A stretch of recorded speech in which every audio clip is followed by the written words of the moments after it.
Guys, എല്ലാവർക്കും സുഖമല്ലേ? ചോറിനും ബ്രേക്ക്ഫാസ്റ്റിനും ഒരുപോലെ ഉപയോഗിക്കാൻ പറ്റുന്ന ഒരു കൂട്ടാനാണ് ഇന്നത്തെ സ്പെഷ്യൽ.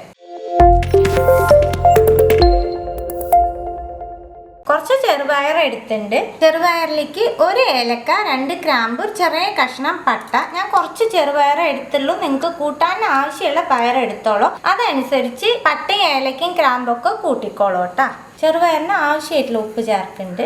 വേവാൻ ആവശ്യമുള്ള വെള്ളം ചേർത്തിട്ട് 4 വിസിൽ വിട്ടെടുക്കാം. പയർ വേകുമ്പോഴേക്ക് കുറച്ച് സവാള ഫ്രൈ ചെയ്തെടുക്കാം. 1 ടീസ്പൂൺ എണ്ണ ചേർക്കുന്നുണ്ട്. എണ്ണ ചൂടാവുമ്പോൾ ഒരു സവാള നീളനെ മുറിച്ചത് നല്ലോണം ഫ്രൈ ചെയ്തെടുക്കണം. എണ്ണ മാറ്റാം. 1 ടേബിൾ സ്പൂൺ ചിരകിയ നാളികേരം ജാറിലേക്ക് ചേർക്കുന്നുണ്ട്.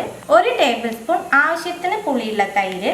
വെള്ളം ചേർക്കണ്ട, തൈരിൽ തന്നെ വെള്ളം ഉണ്ടാവുമല്ലോ, അതിൽ തന്നെ ഫൈനായിട്ട് അരച്ചെടുത്താൽ മതി. മാറ്റി വെച്ചിട്ട് കൂട്ടാൻ റെഡിയാക്കാം. പാനിലേക്ക് 1 ടേബിൾ സ്പൂൺ എണ്ണ ചേർക്കുന്നുണ്ട്. 1/4 ടീസ്പൂൺ ചെറിയ ജീരകം, 1 സവാള, 2 പച്ചമുളക്, കുറച്ച് വേപ്പില, കുറച്ച് വെളുത്തുള്ളി, 2 ചുവന്ന മുളക്, കുറച്ച് ഇഞ്ചി. സവാള നല്ല സോഫ്റ്റ് ആക്കി എടുക്കണം. അപ്പോഴേക്ക് ഇഞ്ചി വെളുത്തുള്ളിയൊക്കെ വാടി കിട്ടിക്കോളും. ഉള്ളി നല്ലോണം സോഫ്റ്റ് ആകുമ്പോൾ 1/4 ടീസ്പൂൺ മഞ്ഞൾപ്പൊടി, 1 ടീസ്പൂൺ മല്ലിപ്പൊടി, 1/2 ടീസ്പൂൺ മുളക് പൊടി. പച്ചമുളക് ചേർത്തുണ്ട്, അപ്പം നിങ്ങൾ എരിവിനനുസരിച്ച് മുളക് പൊടി ചേർത്താൽ മതി. ഒന്ന് മിക്സ് ചെയ്ത് കൊടുക്കുക.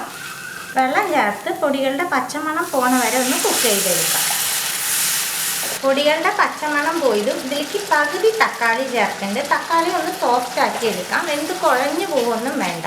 തക്കാളി നല്ലോണം വെന്തതിന് ശേഷം നമ്മൾ അരച്ച് വെച്ചേക്കണം നാളികേരത്തിൻ്റെ അരപ്പ് ചേർക്കുന്നുണ്ട്. ജാറ് കഴുകി ആ വെള്ളം ആഡ് ചെയ്യാം. നല്ലോണം ഒന്ന് തിളക്കട്ടെ. നാളികേരം ചേർത്ത് നല്ലോണം തിളച്ചതിന് ശേഷം നമ്മൾ വേവിച്ച് വെച്ചേക്കണം പയർ ചേർത്ത് കൊടുക്കാം. നല്ലോണം ഒന്ന് മിക്സ് ചെയ്ത് കൊടുത്ത് കുറച്ച് വെള്ളം ആഡ് ചെയ്യാം. എന്തോരം കൂട്ടാൻ ചാറ് വേണോ അതനുസരിച്ച് വെള്ളം കൂട്ടിക്കോളൂ. മിക്സ് ചെയ്ത് കൊടുത്ത് ഒന്ന് തിളച്ചോട്ടെ കേട്ടോ. തിളച്ചതിന് ശേഷം ഉപ്പ് കറക്റ്റാണോ നോക്കിയാൽ മതി.